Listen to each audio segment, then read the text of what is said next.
do we do in the face of praise and blame, gain and loss, sickness and health? One Lama who was thrown in prison for 25 years in Tibet by the Chinese Communist Army wrote a letter out where he bowed and he thanked them in advance for their generosity in providing food, such as it was, lodging, and the advanced practices necessary for the fulfillment of his bodhisattva path of compassion.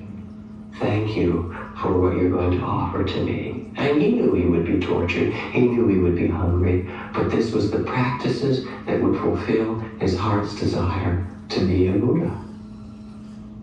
Or a hospice worker who was a friend of mine, who was working with an old Latino man who had AIDS, and was dying from it. And at some point, they were praying together and talking, and the conversation came around to why did he think he had AIDS?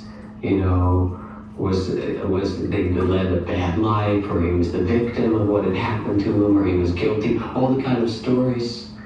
And the man reflected for a little while, and he said, I've been thinking about this, and my understanding is that I had this disease so that I could have more time to think about Jesus. That was his answer. And he went back to his prayers. What do we do with the circumstances that are given to us? Because they are the place of bondage or of liberation. As my teacher Buddhadasa said, it is here now. If you seek Nirvana, it is no other place than in this moment, in the eternal present. How are we using our life? The questions we ask in the end are very simple ones.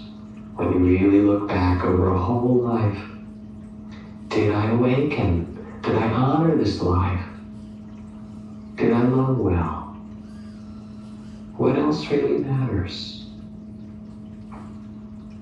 Now, if we reflect on wise understanding, we can also reflect on what areas, what parts of our life put us to sleep. Not with judgment, but with understanding and compassion. What are those things that fall outside, so to speak, our spiritual practice? Money, NASDAQ, right? Driving, our own body, relationship to family, certain emotions that we have, our work. What is the places that we say, well, this I just go along with, I don't make into my practice? And what would it be like to bring the spirit of compassion to that place, to say, this will be a place of awakening too? Because awakening isn't some state that you get into, enlightened retirement. Oh, I got it. I gotta hold it. Keep it. I'm gonna have to change. Oh, it's so cool. You can't do it. You breathe in and you breathe out. And awakening is the same. Zen Master Suzuki Roshi said, what we're after is not enlightenment, but one moment of enlightenment after another. Now there's something very good in this, because it also means that it's never too late. Never, never too late. Whether you're 25 or 85, it's not too late. The next moment, this moment, is the moment that enlightenment exists. It's possible. So Zen Master Huineng from ancient China said this. He said, as far as the Buddha nature is concerned, there is no difference between a sinner and a sage. One enlightened thought and one is a Buddha. One foolish thought and one is again an ordinary person. Like that, from one moment to another. So it's never too late. Any moment it's possible. It's like breathing. If we can be present with our breath, we can be present in this body, in this moment. It's so mysterious, this human life that we're given. I read a story that I found very moving in Rachel Remen's books. The first of her book, Kitchen Table Wisdom. A few years ago, I'll read the story to you and then tell you another. And this is particularly an interesting story. She tells because she's trained as a physician and a scientist. For the last 10 years of his life, Tim's father had Alzheimer's disease.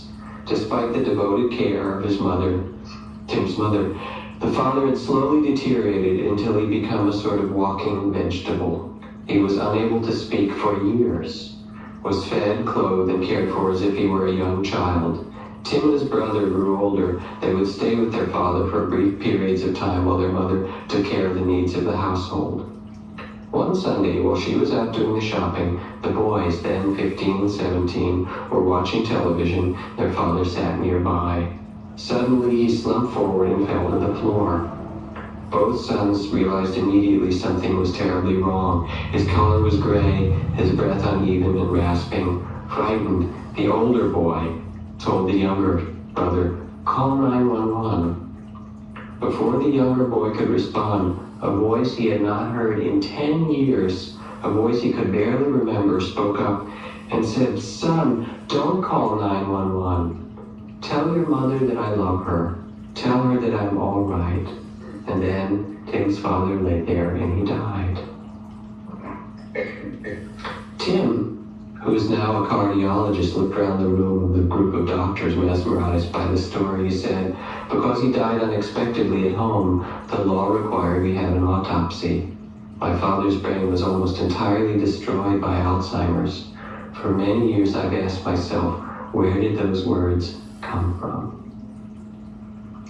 Now it happens, and I hope that it's okay to tell this story because I didn't speak with them, I heard it secondhand, that members of this community who live in Woodacre, who are very lovely beings, Tim and Jane Unger, that Tim, his name happens to be related to someone in this story, had a brain tumor.